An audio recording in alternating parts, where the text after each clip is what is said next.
When Sarah walked in through the garage and spotted me sitting at our kitchen table, she asked, "Mark, what are you doing home?" I was sitting less than 10 feet away, watching as a tall, younger guy stepped in behind her, half hidden by her frame. Sarah looked as stunning as ever, carrying her healthy 145 pounds with ease. Her auburn hair fell over her shoulders, and she wore a white blouse with an extra button undone, showing just enough cleavage to make her already striking 38D chest stand out even more. Her black linen skirt hugged her in all the right ways, and those 3-inch heels perfected her world-class legs, giving her backside a little extra shape. I paused, taking in her question, and then answered, a bit dryly, "I live here." A flash of irritation crossed my face, a reaction I had noticed creeping up more often in recent weeks. Sarah looked at me, still puzzled by why I would be home at 3:30 in the afternoon. I tell folks all the time that I have loved Sarah since the day we met. Back then, she worked as an admin assistant for 4 top executives at her company. She escorted me to the executive suite for hours of meetings, and by the end of the day, I took a chance and asked her to dinner as she showed me to the lobby. The rest, as they say, is history. By now, her companion had maneuvered around her and was standing by her side. Expecting a smug look, I was surprised to see concern in his eyes. Clearly, things were not going as he had planned. I decided to ask Sarah why she was home so early, a whole hour and a half before her usual time. Sarah and I had been inseparable since that first date, and I put everything I had into building a life with her and our family, even starting a successful insurance brokerage firm with support from her employer. Sarah worked hard too, earning her bachelor's degree over 6 years and climbing from a support role to head of human resources in her company's Hartford, Connecticut, office. After nearly 30 years of loving her without hesitation, I now faced the changes in her with a firm resolve. I had a plan, a determination to make her feel the hurt she had caused me. I gave Sarah my trademark crooked grin, and she responded. She said, "We came home early to talk to you."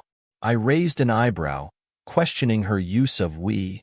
Holding my gaze, her companion spoke up confidently, "I am Brian Tanner, the new attorney at Kellerman & Sons. Sarah and I have been working together closely for the past few months." He extended his hand, which I ignored, keeping my eyes on Sarah. I resisted the urge to lash out and instead replied with a low growl, letting them both know I was fully aware of who and what he was. For the first time, I saw a flicker of discomfort in Sarah, and she visibly winced. I turned to her and said, "You used to get serious if anyone called you Sally. Why let this guy disrespect you in our own home?" I gestured in his direction, letting my disgust show. Sarah, usually meticulous and guarded, seemed nervous. I could tell she and Mr. Tanner had planned this conversation carefully, probably thinking I was already a broken man. A quick look at him revealed a slight tensing of his face, which amused me. I was pretty sure he was getting more uncomfortable by the second, just as I wanted. Taking a deep breath, I pushed down the rising anger and disgust, deciding it was time to mess up whatever plan they had put together. I suggested, "How about I make us some drinks, and we can talk in the living room?" Sarah requested a glass of wine.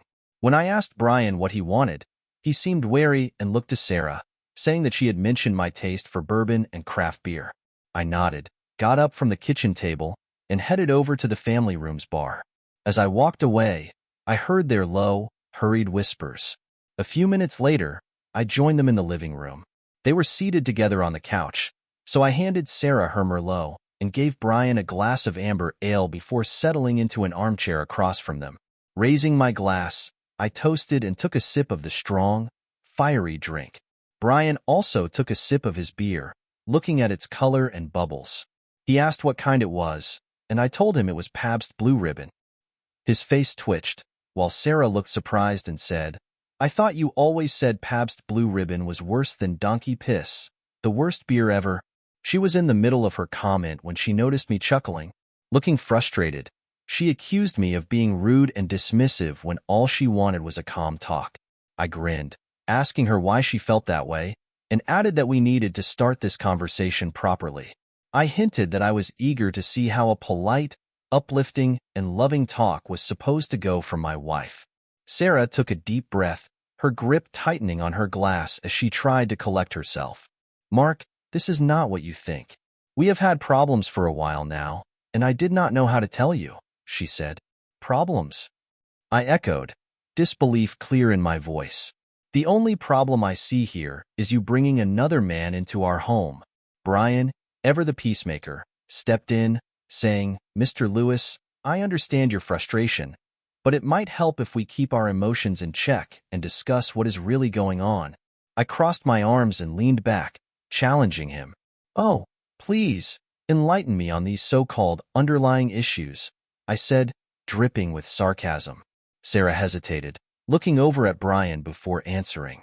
You have been so wrapped up in work, Mark. It is like you do not even see me anymore. I needed someone who noticed me, who made me feel alive, she explained. The absurdity of her response nearly made me laugh. So, because I work hard to support us, that gives you the green light to cheat? I shot back. That is not what I am saying, she shouted, her voice getting louder. You just do not understand. Oh, I understand perfectly, I interrupted. You are trying to justify betraying me. But there is no excuse for what you have done. Brian, always ready with his smooth words, chimed in, Mark, relationships are complicated, and this is not about blaming anyone. Save the psychology talk, I replied coldly. Sarah and I have been together for almost 30 years. We have had ups and downs, sure, but I never once thought about straying. Sarah's eyes flared with anger, and she snapped, Maybe you should have. Maybe then you would understand how I feel. There it was, the real Sarah, finally showing her true feelings, stripped of any pretense. I get exactly how you feel, I replied calmly. You're selfish, Sarah. You want it all, security, admiration, excitement, without taking any real responsibility for it. That's not fair, she whispered, her eyes welling up with tears. I did everything I could to keep us together. Oh, like lying and sneaking around with this guy? I gestured toward Brian, who now wore a tight-lipped grimace instead of his earlier smirk. Mark, this is not helping, Brian interjected, trying to steer the conversation back to some kind of civility. We need to focus on moving forward in a constructive way. Oh, I am all about moving forward, I said with a cold smile. Why don't we start with you moving out of my house? Sarah's tears were streaming now. Mark, please, do not do this. We can work it out. Work it out. I laughed bitterly, pacing the room to release some of the frustration building inside me. You mean the way you worked it out with Brian here? I stopped, shaking my head. You know, I used to think we were different, better than all those couples that fell apart around us. Guess I was wrong. Sarah stood up too, desperation written all over her face. Mark, I love you. I never stopped loving you. This was a mistake, a terrible mistake. Please, we can fix this. I turned to face her, feeling the weight of her words but knowing it was too late. Sarah, love is not just a word you throw around when you want something. It's about actions, loyalty, and trust. And you shattered all of that. She took a step toward me, her voice trembling. I know I did, and I am so sorry. Just give me a chance to make it right. For a split second, I saw a glimpse of the woman I fell in love with all those years ago, but the memory of her betrayal was too raw, too painful. It's too late for that, Sarah. You made your choice. Brian cleared his throat, sensing an opportunity to intervene. Maybe some time apart would give you both a chance to think. It might be what you both need. I shot him a hard look. This is not a business negotiation, Brian. This is my life, and I am not letting you dictate terms in my own home. Sarah's voice cracked as she pleaded. Mark, I do not want to lose you. I do not want to lose everything we built together. I took a deep breath, forcing myself to stay calm. Sarah, you have already lost me. Now the only question is how we move forward from here. A heavy silence filled the room as my words sank in. Sarah's shoulders slumped, and it was like she shrank before my eyes. Brian, sensing his presence was no longer required, stepped back. I'll give you two some space, he said quietly, moving toward the door. I could not resist one last jab as he left. Brian, before you go, let me make one thing clear. You stay away from my wife and my home. You might think you are something special right now, but you are just a passing distraction. I doubt Sarah will find you so appealing once the thrill fades. He did not respond, just gave a curt nod and left the room. Sarah and I stood there, the weight of everything that had been said pressing down on us. Finally, she spoke, her voice barely a whisper. What happens now? I sighed, feeling the exhaustion from this whole ordeal. Now, we figure out how to untangle this mess. And we start with you packing a bag and leaving for a while. Her eyes widened in shock. Leave? But where am I supposed to go? That's your problem, not mine, I replied, surprised by the coldness in my own voice. You have Brian. Go stay with him. But you cannot stay here. Sarah's face crumpled, and for a moment, I almost felt sorry for her. Almost. Mark, please, do not do this. I shook my head, resolute. These are the consequences of your actions, Sarah. You made this bed. Now lie in it. With that, I turned and walked away, leaving her standing there. Within an hour, she had packed her bags, moving robotically, her usual grace replaced by a defeated slouch.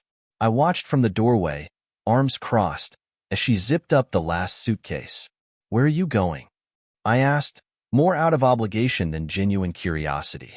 To a hotel, she mumbled, avoiding my eyes. I'll figure it out from there. Good, I replied, nodding toward the door. Time to go. As she wheeled her luggage to the front door, she paused and looked back at me. Mark, I know I do not deserve your forgiveness, but I want you to know that I am really, truly sorry. I never meant for it to go this far. I did not respond, just opened the door and waited for her to leave. The moment she stepped outside, I closed it behind her, feeling a strange mix of relief and emptiness. The house felt hauntingly quiet. I stood there, taking in the silence. This place, which had always been filled with memories, now felt hollow. I grabbed my phone and dialed a number I never thought I would need. Hey, Tom, it's Mark. I need a lawyer. Tom, my best friend since college and a successful attorney, was silent for a moment before responding. Mark, what happened? I found out Sarah's been cheating on me. I need to start the divorce process. Damn, I am sorry to hear that. I will help you however I can. Let us meet tomorrow and go over the details. We set a time, and I hung up, feeling a small sense of reassurance.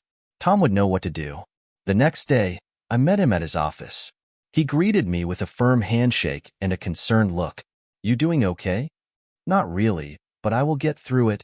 We sat down, and I recounted everything, from finding out about Sarah and Brian to her moving out. Tom listened closely, taking notes. First things first, he said, leaning back in his chair. We need to gather evidence. Do you have any proof of the affair? I found some texts and emails on her phone, I replied. Is that enough? It is a good start. We might need more, but we will discuss that later. The important thing is to document everything. Keep a record of any communication you have with her and any interactions she has with Brian. Tom's practical approach was a comfort. We spent hours discussing the legal process, what to expect, and how to protect myself financially. By the time I left his office, I felt more prepared for the battle ahead. That evening, alone in the house, my mind drifted back over the years. Sarah and I had built a life together, a life that now felt like a lie. I wondered how long she had been unhappy, why she had not come to me sooner, and whether there was something I could have done to stop this from happening. My phone buzzed, snapping me out of my thoughts. It was a text from Sarah. Can we talk, please? I stared at the message for a while, unsure of how to respond. Finally, I typed back, "What do you want to talk about?" A few moments later, she replied, "I need to explain. Can you meet me at the cafe tomorrow morning?" Against my better judgment, I agreed. Maybe hearing her side would help close this chapter for good. The next morning, I arrived at the cafe and spotted Sarah sitting at a corner table, looking tired and anxious. I took a seat across from her, folding my arms as I waited for her to speak. "Mark, I know I hurt you, and I know I cannot fix that," she began, her voice shaky. "But I need you to understand why it happened." "All right," I said, my tone guarded. "Explain." Sarah took a deep breath, tears pooling in her eyes. I felt invisible, Mark, you were always working, always busy, and I felt like a ghost in our own home. So, you decided to find someone else? I snapped, unable to hide my anger. It was not like that, she said, shaking her head. Brian was there, and he noticed me. He listened when I needed to talk. It started as just friendship, but then you betrayed me. I finished for her, my voice cutting. She nodded, tears streaming down her face. I know, and I am so sorry. I never wanted to hurt you, but I did not know how to stop. I leaned back, trying to absorb what she was saying. So what now? What do you want from me? I want a chance to make things right, she pleaded. I want us to go to counseling, to try and fix what is broken. Sarah, it is too late for that. You shattered my trust. She had no reply, just sat there, sobbing. Finally, I stood up. I am sorry, Sarah, but goodbye. In the days that followed, I buried myself in work, trying to distract myself from the wreckage of my personal life. But every time I came home to the empty house, the memories of our life together haunted me. I decided to follow Tom's advice and document everything, preparing for the divorce proceedings. One evening, while sifting through old photos and messages, my phone buzzed with a call from an unknown number. Reluctantly, I answered. Mark, it is Brian. My grip tightened on the phone. What do you want? I need to talk to you. Can we meet somewhere? What could you possibly have to say to me? I spat, barely keeping my anger in check. Please, just hear me out.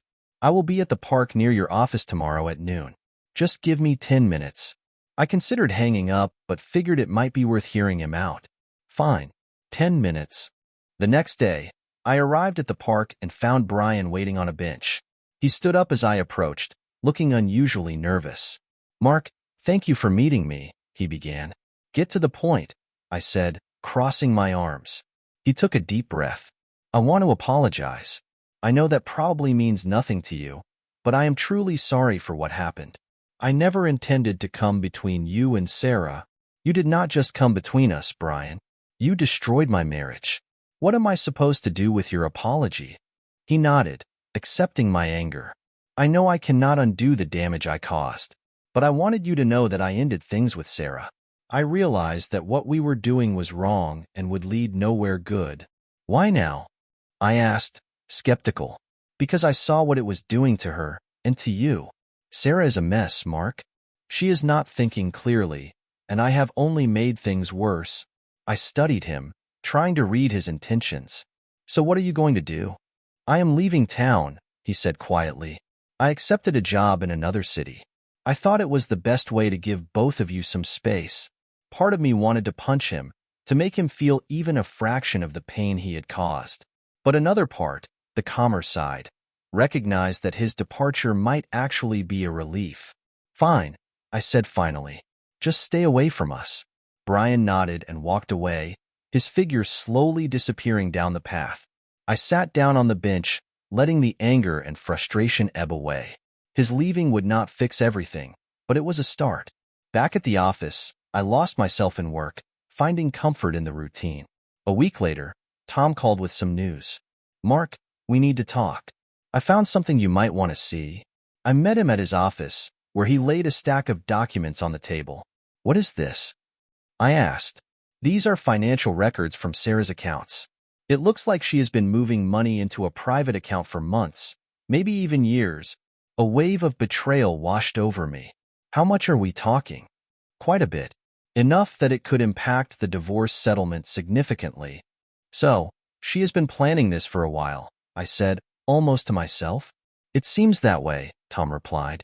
But this gives us leverage. We can use this to make sure you get a fair settlement. That evening, I called Sarah. We need to talk. Now. She sounded weary. Mark, I do not think.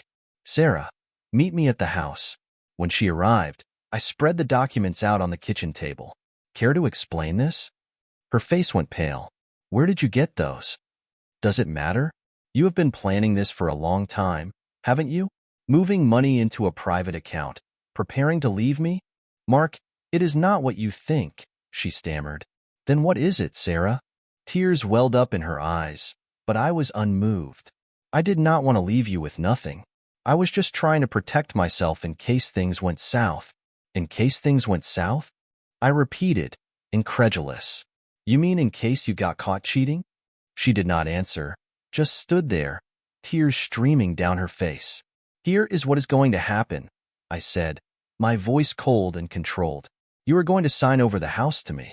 You are going to agree to an equitable settlement, or I will make sure everyone knows what you have done.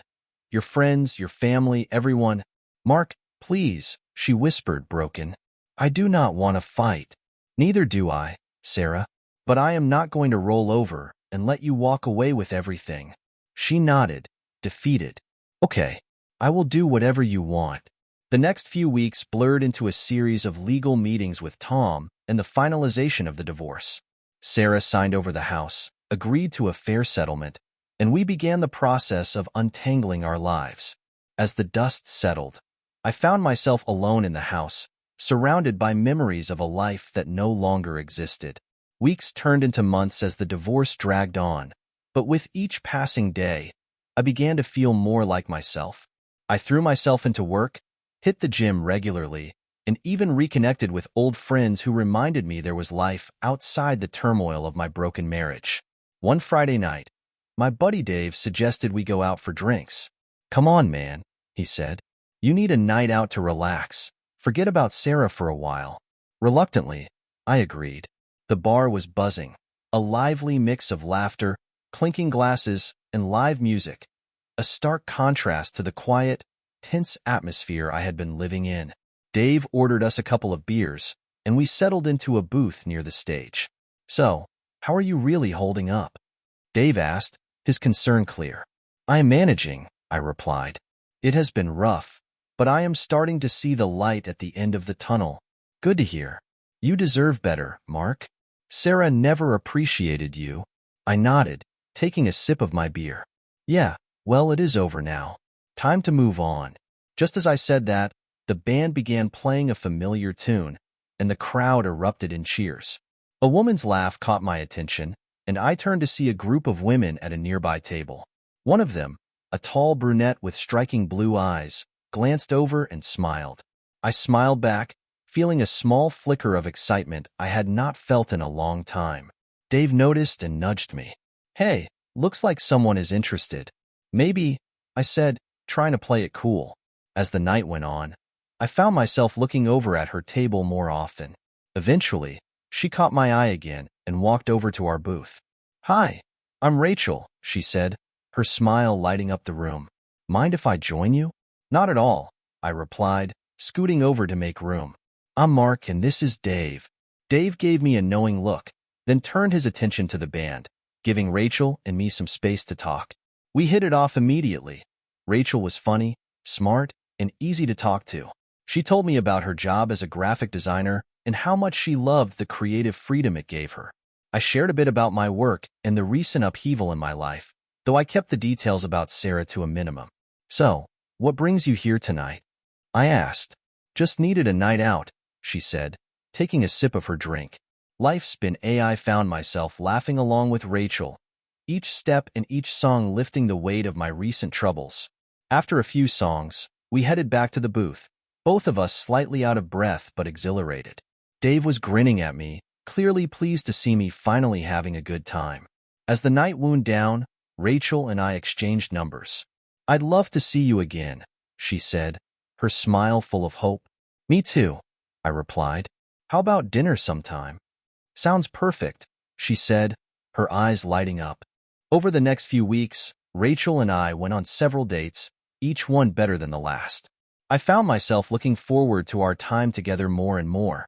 She was a breath of fresh air after all the drama and deceit I had been through. One evening, we took a walk through the park, enjoying the cool night air. Rachel slipped her hand into mine, and I felt a warm sense of peace wash over me. You know, I'm really glad I met you, she said, leaning her head on my shoulder. Me too, I replied, giving her hand a gentle squeeze.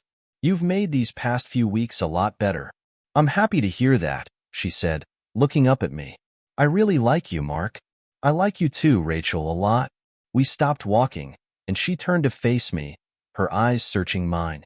Do you think we have a future together? I took a deep breath, thinking it over. I think we do. But I want to take things slow.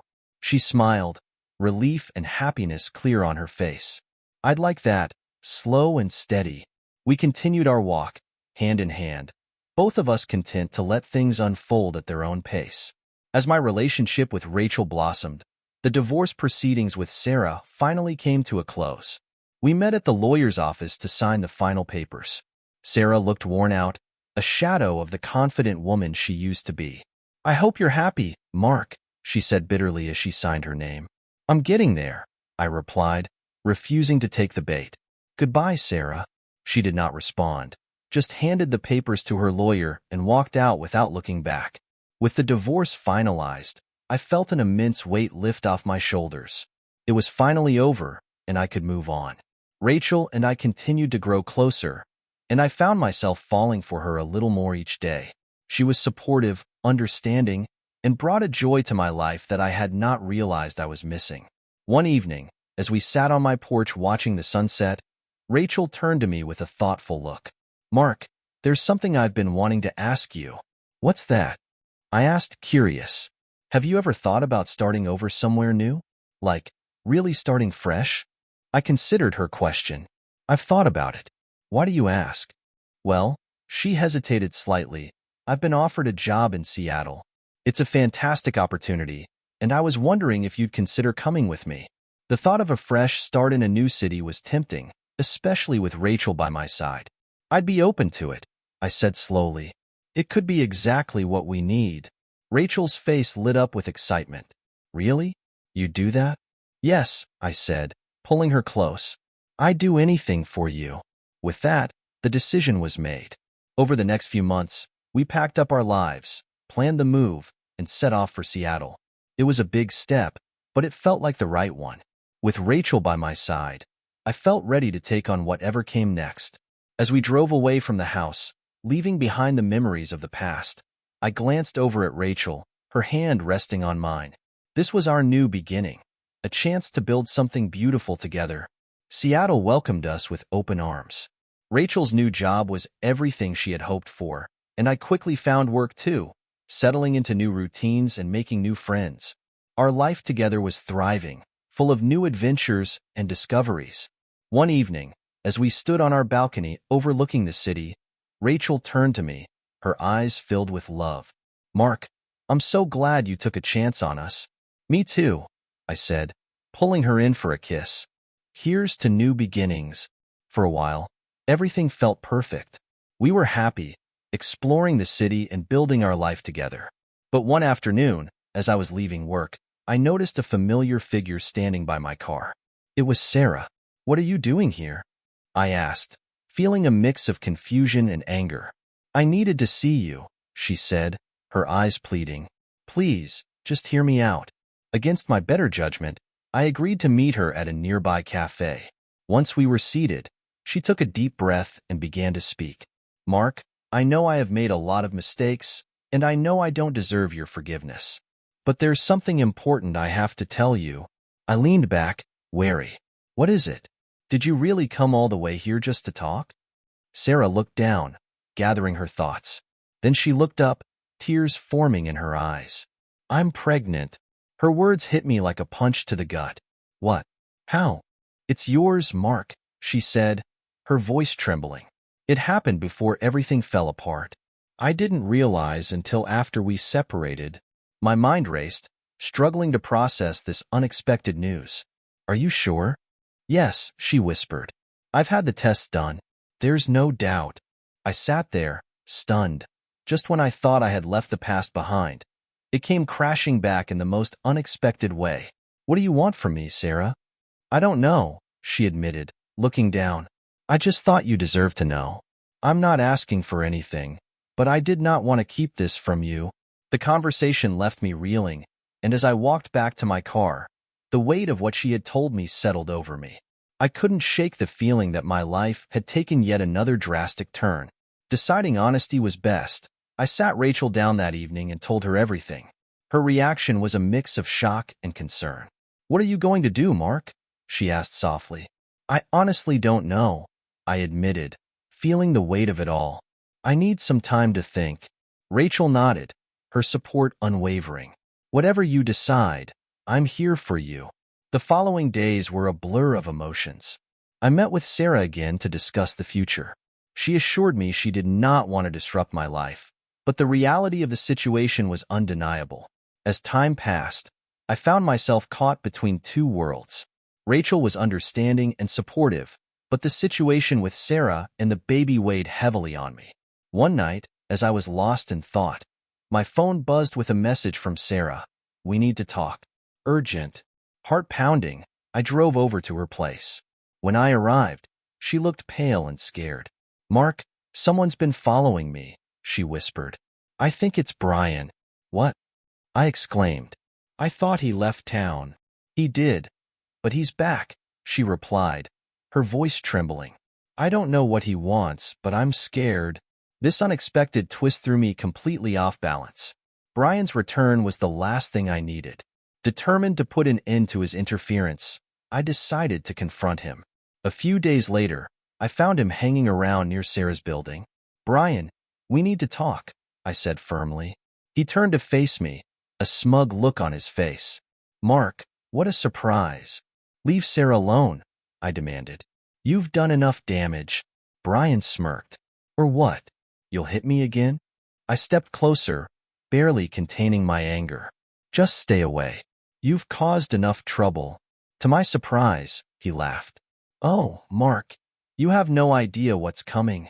Before I could react, he walked away, leaving me with a sense of unease. The encounter with Brian was a reminder that the past wasn't as far behind me as I'd hoped. The next few weeks were tense, with Sarah and I both on edge. But Rachel's unwavering support helped me get through the chaos. Just when I thought things couldn't get more complicated, I received a call that turned my world upside down again. It was from the police. "Mr. Lewis, we need you to come down to the station." "It's about Sarah." My heart sank as I rushed to the police station. When I arrived, the officer's expression was grim. "Sarah's been in an accident," he said. "It appears intentional." My mind raced. "Is she okay?" "She's in critical condition," the officer replied. "But we found something in her car, a note addressed to you." With trembling hands, I took the note. Sarah's handwriting was shaky but clear. "Mark, if you're reading this, something's happened to me. I'm sorry for everything. Take care of our baby." Tears filled my eyes as the gravity of the situation hit me. Sarah's accident, the baby, Brian's threats, everything was crashing down at once. I sat in the hospital waiting room, trying to process it all, when Rachel arrived, her face full of worry. "Mark, I'm so sorry. What can I do?" I looked at her, grateful for her presence. "Just be here. I need you." The next few days were a whirlwind. Sarah's condition stabilized, but she had a long recovery ahead. I focused on practicalities, visiting Sarah in the hospital, consulting with doctors, and preparing for the baby's arrival. Rachel was my rock, helping set up a nursery and managing our move to a larger apartment. One evening, as Rachel and I were assembling a crib, my phone rang. It was Sarah's doctor. "Mr. Lewis, Sarah is awake and stable. She's asking to see you." The next day, I visited Sarah. She looked fragile, but there was determination in her eyes. "Mark, thank you for being here," she said softly. "I need to know that our baby will be safe." "I'll take care of everything," I promised. "You just focus on getting better." Days turned into weeks, and Sarah's recovery was slow but steady. One afternoon, as I was leaving the hospital, I noticed Brian lingering in the parking lot, leaning against his car, watching me. "What do you want?" I demanded. Brian smirked. "Just keeping an eye on things." "You stay away from Sarah and the baby," I warned, my voice low. "Relax, Mark. I'm not here to cause trouble," he said, though his tone suggested otherwise. Back at home, Rachel and I continued preparing for the baby. We installed cameras, changed the locks, and took every precaution to ensure our safety. The tension was thick, but we pushed forward, determined to build a safe environment for the baby. As Sarah's condition improved, she was finally discharged from the hospital. We arranged for home care, making sure she had the support she needed for her continued recovery. During a visit one evening, she handed me a letter. "I found this in my things," she said. It's from Brian. Read it. I opened the letter, scanning its contents. Brian's words were chilling, filled with veiled threats and hints of more trouble. It was clear we couldn't ignore this any longer. I contacted Tom, my lawyer friend. Tom, we need a restraining order against Brian. I explained to Tom that Brian posed a serious threat to both Sarah and our baby. Tom worked fast, and within a few days, the restraining order was in place.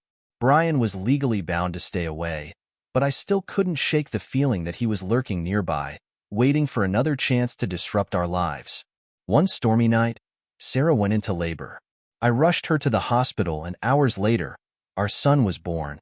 Those first weeks with Ethan were a blur of sleepless nights and endless diapers, but Rachel and I worked together as a team, supporting each other through it all. Sarah, still recovering, expressed her gratitude for the stability and support we provided. Then, one night as I was rocking Ethan to sleep, my phone buzzed with a text from an unknown number. "You think a restraining order will stop me? Think again." It was Brian. The threat was immediate and real. I called the police to report the violation, and they assured me they would increase patrols around our neighborhood. Days later, Brian was arrested near our home. As the months went by, life gradually settled into a new rhythm. Ethan brought a new sense of purpose to our lives. One weekend, Rachel suggested, "Let's go camping. Get away from everything for a bit." It sounded like exactly what we needed. We packed up our gear and headed to a secluded spot in the mountains, far from the city and its complications. The fresh air and peaceful surroundings were a welcome change. We fell into a natural rhythm, setting up the tent, gathering firewood, and cooking dinner over an open flame. As the sun set, we sat by the fire, sharing stories and laughing, the tension of the past year melting away. The next day, we hiked through forest trails, marveling at the natural beauty around us. We even found a hidden waterfall and, without a second thought, jumped into the cool, refreshing water. On that hike, Rachel shared a dream of opening her own business, one she believed could succeed with her creativity and my analytical skills. I supported her idea wholeheartedly, and the camping trip left us feeling rejuvenated, with a renewed sense of purpose. When we got back, Rachel and I threw ourselves into planning. We combined our skills and passions to open a small cafe and art gallery. Rachel's eye for design turned the space into a cozy, welcoming haven, while I managed the logistics and finances. The community embraced us, and soon our cafe became a local favorite. One afternoon, as I was working behind the counter, a familiar face walked in. It was my old buddy, Dave. "Hey, Mark. I heard about your new venture and couldn't wait for an invitation, so I had to come see it for myself." We caught up, and his support meant the world to me. "This place is amazing," he said. "You and Rachel have created something special here." The cafe thrived, and so did my relationship with Rachel. But one busy afternoon, an older man walked in, dressed simply in jeans and a worn flannel shirt, yet carrying an air of authority. He approached the counter, and I went to greet him. "Good afternoon, sir. What can I get for you?" He gave a slight smile. "I'm not here for coffee. My name is Edward Browner. I believe you know my son, Brian." My heart skipped a beat. "Yes, I know Brian. What do you want?" Edward held up a hand. "I'm not here to cause trouble. I've come to try to calm the situation."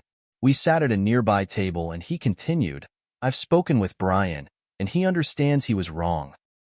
He won't be bothering you or Sarah again." I studied him, skeptical. "Why should I trust you?" Edward shrugged. "You don't have to, but I assure you, our conversation was thorough. Brian knows to stay away." I nodded slowly. "All right, Mr. Browner. For your sake and ours, I hope you're right."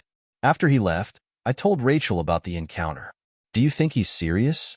she asked. "I hope so," I replied. "But we'll stay vigilant." Weeks passed with no sign of Brian. Sarah eventually recovered and settled into a quiet life in the suburbs of Seattle. I kept our interactions limited, only seeing her when I picked up Ethan for his visits. Rachel and I focused on our lives together, on the cafe, and on our growing family. The last I heard, Sarah had started dating someone new. Life moved on, and slowly, the wounds of the past began to heal. What do you think about this story? Write in comments.